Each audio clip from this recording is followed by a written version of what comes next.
them alive.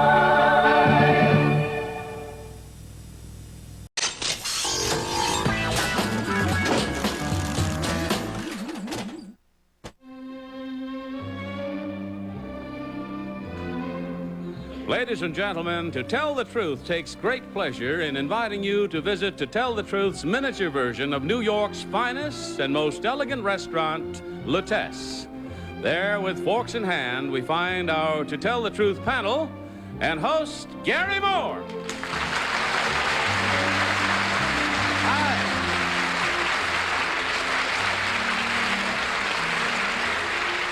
Thank you very much. Welcome once again to Tell the Truth. If we look a little different today, I'll tell you why it is. We got bored coming to the studio, and so today our show is coming to you from the powder room at Kitty Carlisle's apartment. Actually, the only possible way that we could pay tribute to our first guest and his eminence in his stated profession is to sort of recreate the atmosphere. So here we have with us dining Bill Cullen, William Cullen perhaps, Miss Margaret Cass. Mary Margaret. Mary Margaret Cass, Mr. Orson Bean, and Miss Catherine Carlyle. All of them being very elegant.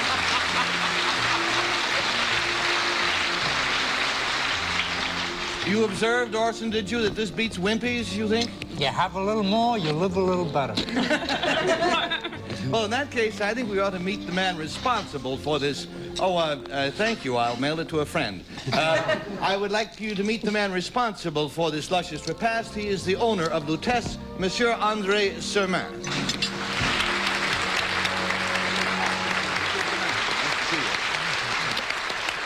The panel? Monsieur Sermin, what would you say is the one indispensable factor for an absolutely top-ranking restaurant? If you can find one, a great chef. A great chef. And I think also a great chef with imagination. Let me ask you this. Is it possible to have a truly great French restaurant with an American chef? I imagine it would be possible. I've never known it to be done, have you? Nobody's Well, ever tried it. I've never tried either. Well, obviously, we cannot play the spot with Monsieur Sermin because you already know who he is. We will meet his top chef in just a moment. And if you'll go off stage, sir, and watch our panel try to find out who your man is, thank you very much for being with us. Okay. See these cookies coming.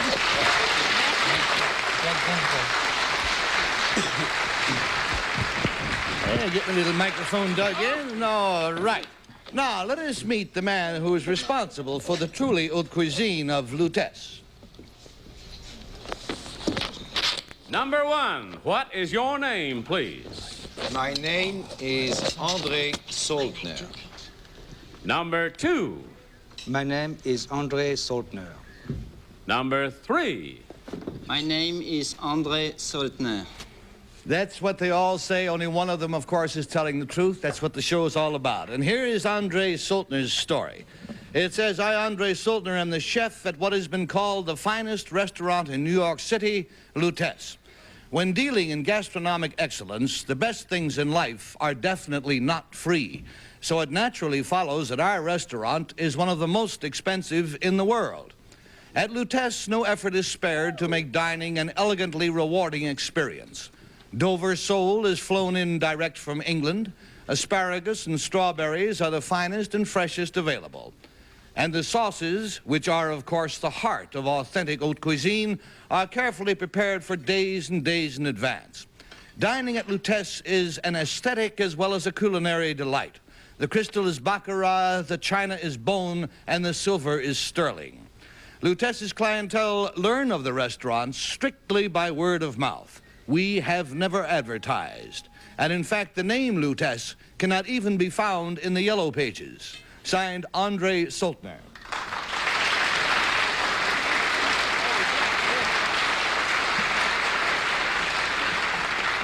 And while everybody gets settled in and enjoys themselves and the chefs get comfortable, we'll hear a word from our clients and be right back.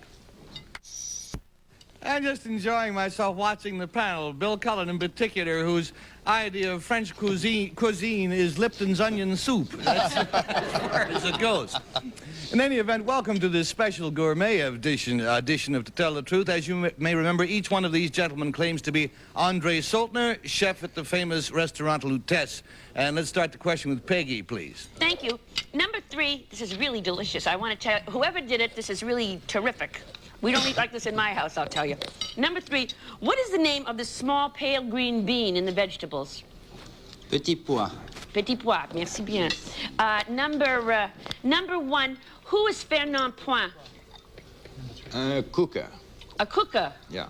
A pressure, you mean, A cook. A cook, see. Number 2, in what restaurant was Monsieur Point connected, number 2? Colonie. Thank you.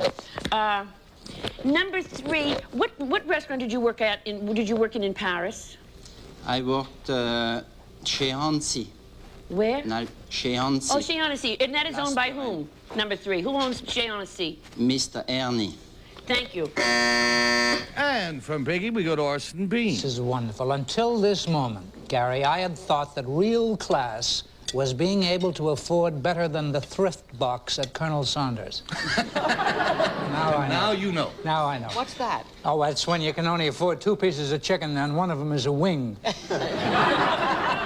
Number 2, what's the restaurant next door to you? Next door to me? Isn't there a restaurant next door to Lutece?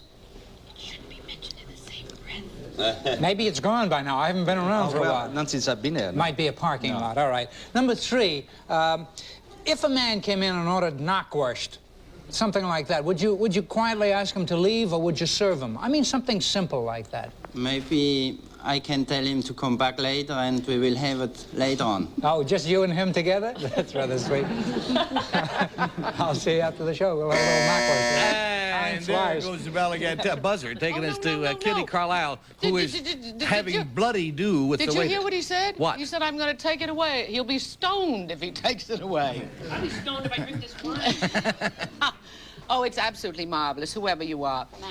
Number 1, where did you study to be a cook? I studied to be a cook in a place called Tournu. At the restaurant, the name is Greuze. I see, thank you. Now, number 2, I adore Lutece, and I've eaten there many times. It's marvelous. But is it not true that there are no prices on the menu? Yes, it is. It is true that there are no prices on the menu, so you just have to hope for the best when the bill comes. Yes, indeed. Aha. Number 3, do you get fraises des bois from Paris? Sometimes season? Sometimes in season, yes. You do.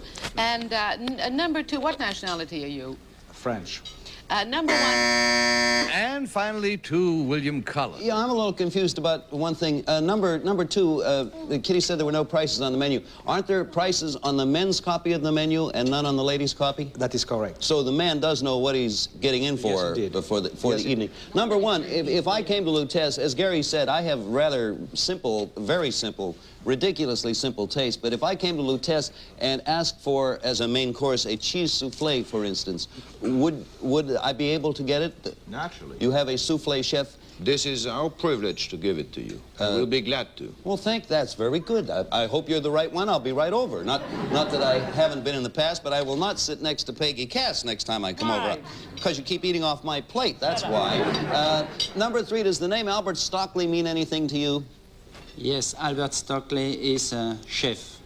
Number 2... Hey, there goes the ding-dong. That means no more questions. You must now put down your knives and forks panels. Sorry about that. Pick up your ballot and your crayon and mark your preference as to whether it is number 1 or number 2 or number 3. The rules are that we pay $50 for each wrong vote. We pay $500 if nobody comes up with the right answer. And Peggy Cash, you must start. You better lay off that sauce, baby. Number 2, Fernand Point, he owns La Pyramide in Vienne. He's dead now, not the colony. And number 3, Monsieur Bis owns the place in Annecy, I thought. But anyway, these are flageolets, not petit pois. So I voted for 1. He was a cooker, you're right. If you want to call that an important chef or cooker, number 1. But it's you, I think. Just prop that up against your wine glass, if you Then will, I can't, Peg. okay. And so, momentarily, we had a 1 showing. Orson Bean? I voted for 1 also. I think 2 and 3 would like to eat what 1 prepares. But there is a good restaurant next door. Maybe not quite as good, but... I just don't think they recognize any other restaurants, right, you know. And we have 2 1s, and we have a trend showing. I can see Kitty's coming. Hard for me to vote with my mouth full. Perfectly all Again, right. he tried to take my food away from me. I'm going to bite his arm off. I voted for number 1. We've got it almost unanimously. Peanut butter, Cullen, what do you got to say for yourself, buddy? Peanut butter and jelly and hot dogs, leave it to me. No. Number 1 said if I came in there and wanted a cheese souffle, he would be glad to make it for me. I said I hope that is true, and the way he put it, it sounds like a chef of excellence. And I'm sorry that we all voted the same way, but... Well, we have like a panel full of unanimity. Let's see what happens. The votes are all in. Will the real Master Chef Andre Soltner please stand up? Get out of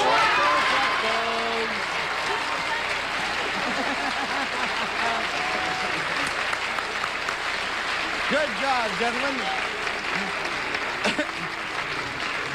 And in keeping with the prices on the menu, we have added $500 to our bill, which is what the gentlemen have earned. Let's find out who their friends are. Number 1, what is your real name, please, and what do you do? My name is Joe Beha, and I'm the representative for the United States market of Frank Olivier Paris, one of the most famous French designers in sportswear. Nice to have you. And number 2, sir, tell us about yourself. My name is Claude Chassagne, and I'm a photographer.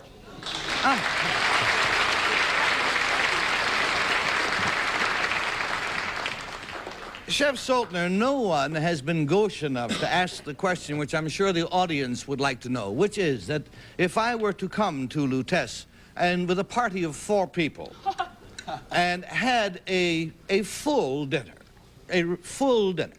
what with wine, and what would be the check? Our average is about $25 to $30 per person. $25 to $30 a person. Yeah, that will be $120, $130. I see. All right, thank you very much, Mr. Soltner, and thank you, imposters, for being with us here on To Tell the Truth.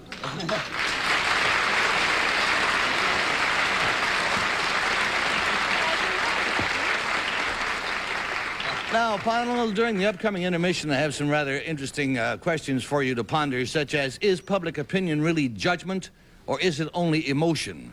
And how well does the news media perform? And how well informed are we really? And when I say how well are we informed, I don't mean how well are we serviced, but how well do we inform ourselves? We've got a gentleman coming up who thinks he has the answers to lots of those questions, so don't miss it. Sunshine. Now let's greet our expert on public opinion.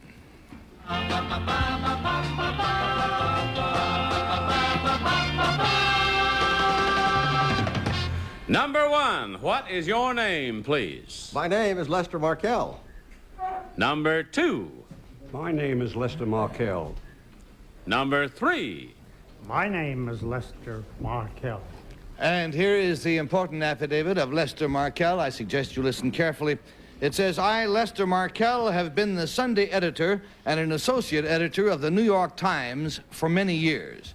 It is my conviction that our nation, as never before, is confused and uncertain. The urgent task before us is to make people aware as to what's going on. A startlingly large part of the electorate does not have the information with which to make sound judgments. Indeed, as few as 20% of our citizens can be classified as enlightened. Consider this. Only 1 month after the 1968 Republican Convention, 33% of the voters did not know the name of Richard Nixon's running mate. In my study of public opinion and public emotion, I discuss such topics as the credibility gap between the government and the people, the responsibility of the press, radio, and television, the influence of public opinion polls, and I tackle the vitally important question, what in fact can be done to bring about a more enlightened public opinion? My book is titled, What You Don't Know Can Hurt You. Signed, Lester Markell.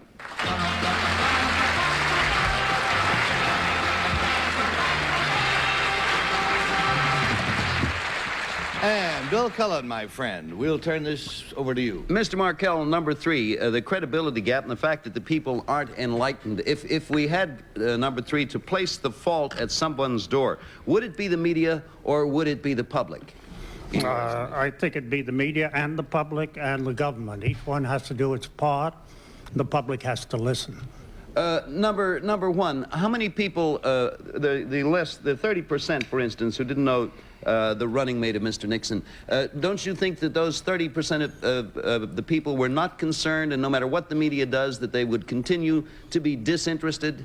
I think that they would become interested if there was more education and if they became as interested in government and politics as they are in sports. Number 2, how does the United States rank with other major countries, major enlightened, quotes, countries around the world as far as people's knowledge of what is going on? Oh, I believe very definitely that we rank number 1 and amongst all the other nations. Do you not think, number 2, then, that we disseminate more information to the people? I think we do. It's a question of how it's disseminated and what the media is for that dissemination as to whether or not... I'm sorry, sir, the buzzer takes us on to Peggy Cass. Number 3, do you think that the electorate of this country is responsible, and by and large? I don't know what you mean by like, responsible for what. Well, I mean, they vote for somebody. Do you think that they know what they're doing when they cast their vote? Well, I think television has gummed the whole works up. So you vote for personalities instead of what the personalities are saying. I see. Number 1, who was Barry Goldwater's running mate? Barry Goldwater's running mate was a congressman by the name of Miller from Buffalo, New York. Okay. Number 2, do you know who William Scammon is? Number 2? He's associated with the paper. Thank you. And number 3, do you know who Sam Lubell is? Sam Lubell is a pollster. Thank you. And number 1, what's the top price you pay for a piece in the Sunday Times, the magazine section? About $750 now. Thank you. My God, it's gone up. Number 3, I have a feeling it's you because you're pretty grumpy about this whole thing. What's the adjective? Grumpy.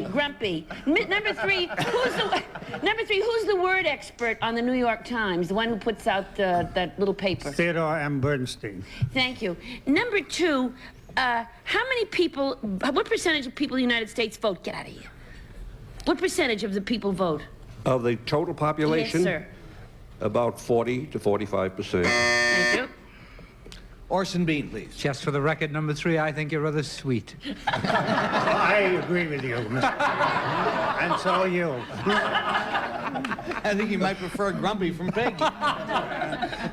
Number 1, who's Izzy Stone? Izzy Stone, I.F. Stone, the great I.F. Stone's Weekly for many years.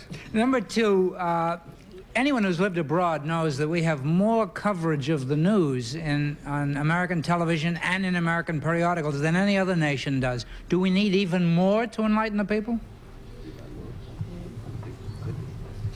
Well, that's a question that's difficult because I don't know whether you need more or less. It's a competency of the coverage that we have. Number 3, if it's true that people are more interested in sports than government, isn't this inherent to the people? Wouldn't they rather watch I Love Lucy than Eric Sevareid? And if Eric Sevareid could be better, which I don't think he could, would they want to watch him more? Well, I think the trick is to make the news dramatic and relevant. And they'll realize that as citizens, they have to read it. But do you mean like to dramatize it? I'm sorry, Orson, Kitty Carlisle's next. Well, I'm delighted to tell you, Gary, that I'm honored by the fact that I'm a friend of Lester Markell. And I must disqualify myself. Disqualification then counts immediately for, counts as a no vote. That is, it counts as a wrong vote.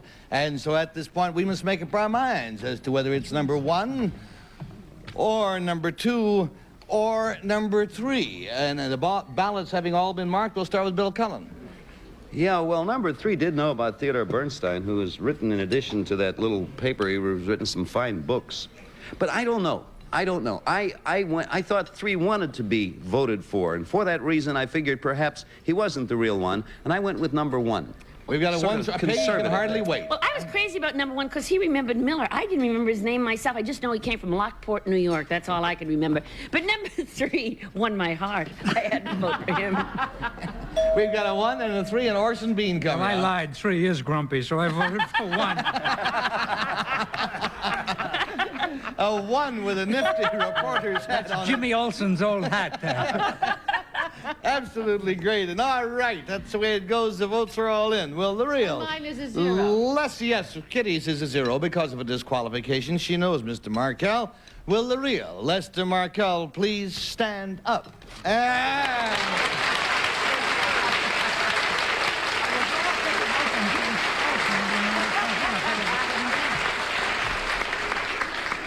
Mr. Markel, let's find out who your friends are. Number 1, please. Tell us what your name is and what you do. My name is Richard H. Wells, and I'm a lawyer here in New York.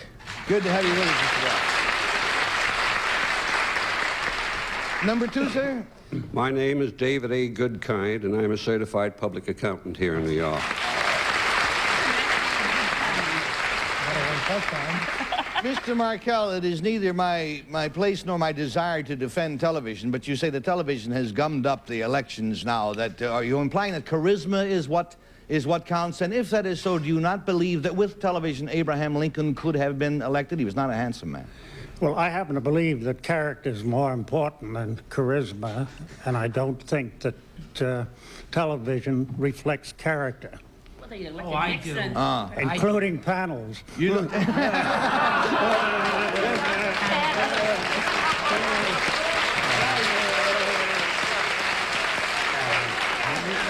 Mr. Markel, we could go forever. Unfortunately, time has run out. Thank you very much, and thank you, gentlemen, for being with us.